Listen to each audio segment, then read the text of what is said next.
മണി ഒരിക്കലും മുഴങ്ങാൻ പാടില്ല. ഈ മണി 3 തവണ മുഴങ്ങിയാൽ ഈ ഗ്രാമം നശിക്കപ്പെടും. എനിക്കതറിയാം.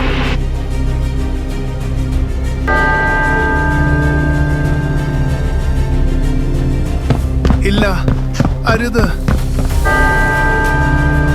ആ മണി മുഴങ്ങി ഈ ഗ്രാമം നശിക്കാൻ പോകുന്നു.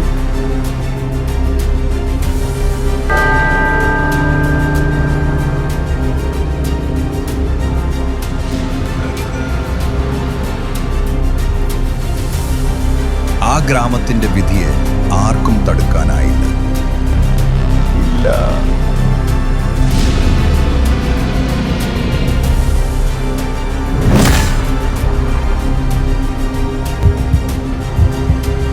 വർഷങ്ങൾ കഴിഞ്ഞു. റിയ എന്നൊരു യാത്രിക ഈ ശൂന്യഭൂമിയിലെത്തി. എന്തൊരു നിഗൂഢത നിറഞ്ഞ സ്ഥലമാണിത്. ഇതെന്താ ഈ കല്ലിൽ എഴുതിയിരിക്കുന്നത്? എന്ത്? ഇവിടെ ഒരു ഗ്രാമം മുമ്പുണ്ടായിരുന്നോ? പക്ഷേ അത് മനുഷ്യർ മറന്നുപോയാലും പ്രകൃതി മുന്നറിയിപ്പുകൾ മറക്കില്ല.